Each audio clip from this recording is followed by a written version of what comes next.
Welcome back to তানির রান্নাঘর। আজকে আপনাদের আমি হোমমেড ভুজিয়া বানিয়ে দেখাবো। তো তার জন্য প্রথমেই এখানে নিয়ে নিয়েছি 1.5 কাপের মতো এখানে বেসন আছে।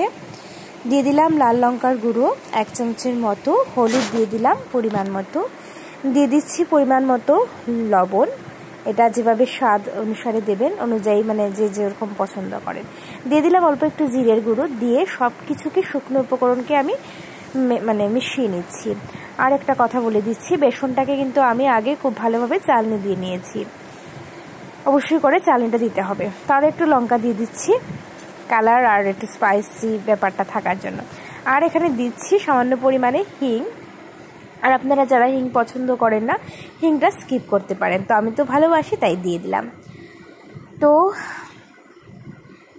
তো দেখো আমি খুব ভালোভাবে মিশিয়ে নিচ্ছি। এবার এখানে আমি ব্যবহার করব জল, অল্প অল্প করে জল দেব। আসলে ঘরে যা তৈরি করা যায় তা সব কিছুই স্বাস্থ্যসম্মতভাবে তৈরি করা হয়। তো আপনি যদি একটু কষ্ট করে ঘরেই বানিয়ে নেন, তাহলে আপনাদের পরিবারের সদস্যদের জন্য এটা খুব ভালো একটা ব্যাপার, মানে স্বাস্থ্যের খুব ভালো একটা ব্যাপার। তো একটু কষ্ট করে বানিয়ে নেন আমার এই রেসিপিটা দেখে, আর প্রচুর প্রচুর ভিডিওটা শেয়ার করবেন, এটা অনুরোধ আপনাদের কাছে। তো দেখো আমি অল্প অল্প জল দিয়ে মিশিয়ে নিচ্ছি। আর বাচ্চারা বা আমরা বড়রাও কিন্তু ভুজিয়া খেতে, ডালমুট খেতে ভীষণ পছন্দ করি। তো খুব অল্প পরিমাণ জিনিস দিয়ে ঘরে 10 মিনিটে আমরা ভুজিয়া বানাতে পারবো। তো আমি আজকে মেশিন দিয়ে বানিয়েছি, বাট আমি আপনাদের বলে দেবো যে কীভাবে ঘরেই মেশিন ছাড়া ভুজিয়া বানাতে পারেন। তো দেখো আমি এখন হাত দিয়ে মেশাচ্ছি, চামচটা রেখে দিয়েছি। এবার হাত দিয়ে, আর এই ডোটা মাখতে হবে, রুটির মতো শক্ত না, কিন্তু এটা একটু নরম করে আমরা মাখবো। তো তোমরা হয়তো দেখে বুঝতে পারছো কতটা নরম হয়েছে। তো খুব ভালোভাবে মিশিয়ে নেব আমি। আবার একদম জল জল থাকবে এরকমও না, কিন্তু কাদা কাদা থাকবে এরকমও না। এটা জাস্ট হবে, একটু নরম হবে ডোটা, এটাই আর কি। আর আজকের ভিডিওটা অবশ্যই সবাই ভালো লাগবে, স্কিপ না করে দেখার অনুরোধ রইল। আর ভিডিও ভালো লাগলে অবশ্যই আমার চ্যানেলটা সাবস্ক্রাইব করবেন, বেল আইকনটাতে প্রেস করে রাখবেন, যাতে এই ধরনের স্বাস্থ্যসম্মত রেসিপি আপনাদের কাছে সবার আগে চলে যায়। তো দেখুন আমি কিন্তু মেখে নিয়েছি, আর দেখে হয়তো আপনারা বুঝতে পারছেন যে কতটা নরম হয়েছে। একদম নরম না, আবার একদম শক্তও না, কিন্তু মিডিয়াম একটা নরম। তো এবার ডোটা কিন্তু আমার মাখা হয়ে গেছে। আপনারা চাইলে একদম বেশি করে বেসন নিয়ে মেখে নিতে পারেন, তাহলে এটা আরও ভালো, অনেক দিন সংরক্ষণ করে ঘরে খেতে পারবেন। এবার মেশিনটার মধ্যে আমি একটু ভালোভাবে তেল মিশিয়ে দিয়েছিলাম, তেল লাগিয়ে নিয়েছিলাম। এবার আমার মাসিমণি এটার ভেতরে ডোটাকে দিচ্ছেন, মানে ওই বেসনের মিশ্রণটা। দেখো চেপে চেপে যতটুকু জায়গা হয়।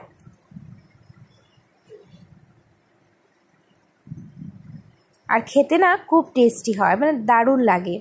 তোমরা চাইলে এটার সাথে কিন্তু বাদাম ভাজতে পারো, সব করতে পারো। আমি বাদাম টাদাম ভাজিনি, জাস্ট প্লেন ভুজিয়া বানিয়ে দেখিয়েছি।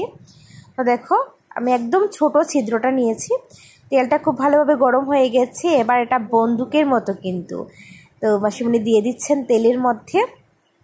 এইভাবে মানে একটু চাপ প্রেস করলেই বেরিয়ে যায় খুব সুন্দরভাবে। তো একটু সময় অপেক্ষা করব। আর আমি মাটির চুলাতেই ভুজিয়াটা বানানো হচ্ছে, তার জন্য আমার জন্য খুব স্পেশাল, আমার দারুণ লাগে। তো দেখো এবার বেশি আগুন দেবে না কিন্তু, তাহলে ভেতরটা কাঁচা থাকবে আর ওপরটা একদম লাল হয়ে যাবে। তো খুব ভালোভাবে এটা কুক করতে হবে, যাতে ভেতরটা খুব ভালোভাবে রান্না হয়। তো দেখো এক প্রস্ত কিন্তু ভাজা হয়ে গেছে, কালারটা খুব ভালো এসেছে, হলুদ আর লঙ্কার গুঁড়োটা দেওয়ায়, আর খেতেও ভালো লাগবে। তো দেখো এইভাবে করে আমরা সবগুলো ভেজে নিচ্ছি। এবার বলে দিচ্ছি যাদের বাড়িতে মানে ওইটা নেই, মেশিনটা নেই, আমার বাড়িতেও নেই, আমি তো বৌদিদির বাড়িতে এসেছি, ওদের বাড়িতে আছে, তাই ওদের বাড়ি থেকেই করছি। তো আমি বাড়িতে যেভাবে বানাই আমি অবশ্যই একদিন শেয়ার করব তোমাদের সাথে, বাট এখন বলে দিচ্ছি যে আমাদের যে আমরা পেঁয়াজ রসুন গ্রেট করি, ওই গ্রেটারটা আছে না, ওইটা দিয়ে তোমরা কিন্তু খুব সহজে ভুজিয়া বানাতে পারো। বা আমার হাতে এখন ঝাঁঝরি আটাটা দেখতে পাচ্ছ, এটা দিয়েও কিন্তু খুব ভালো হয়। হয়তো এত ছোট ছোট হয় না, বাট হয়ে যায়। আমি তো আগে বানাতাম, বাট এবার ওদের বাড়িতে এসেছি, এসে দেখি যে আছে, তো ভাবলাম না আমি একটু তোমাদের সাথে শেয়ার করে নিই। তো দেখো এইভাবে করে আমি সব ভুজিয়া কিন্তু করে নিচ্ছি। আর এই ভুজিয়াটা কিন্তু তোমার ফ্রিজে রাখার প্রয়োজন নেই, এটা বাড়িতে বা নর্মাল টেম্পারেচারে রেখে অনেক দিন সংরক্ষণ করে খেতে পারবে। মানে কেউ আসলে যদি তুমি এটা সার্ভ করো তাহলে কেউ বুঝতেই পারবে না এটা তুমি ঘরে বানিয়েছো। মানে ঘরে বানানো সব কিছুই না একটু স্পেশাল হয়।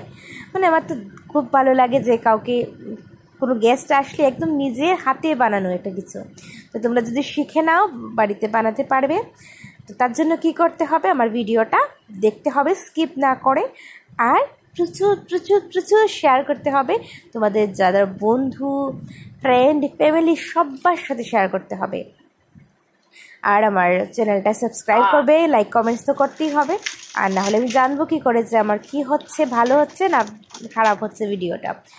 তো দেখো এবার কিন্তু এটাকে ভাঙছি আমি, কারণ একদম ছোটো ছোটো থাকে না বাজারে, তো ওই রকম শেপ দেওয়ার জন্য এটা ভেঙে নিচ্ছি। আর শব্দ হয়তো শুনে বুঝতে পারছো যে এটা কতটা মুচমুচে হয়েছে, মানে একদম বাজারের মতো। বললাম না, কাউকে যদি তুমি দাও না আর যদি না বলো তাহলে বুঝতে পারবে না যেটা বাইরে থেকে ঘরে বানিয়েছো, মনে হবে যে না বাইরে থেকে কিনে এনেছো। খুব টেস্টিও খেতে হয়, আর খুব হেলদিভাবে বানানো হয়েছে ঘরে। তো এটাকে একটু ভেঙে নিচ্ছি আমি। এবার এটাকে আমরা কিন্তু একটা এয়ার টাইট কন্টেইনারে ঢুকিয়ে রেখে দেব। তো যখন ইচ্ছে হবে একটু একটু খেয়ে নেব। শেষ, আমার ভুজিয়াটা তৈরি হয়ে গেছে।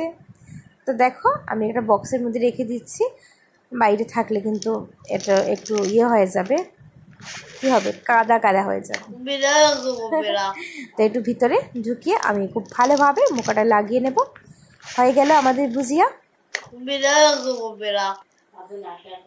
তো দেখো আমি এবার এটা রেখে দেবো।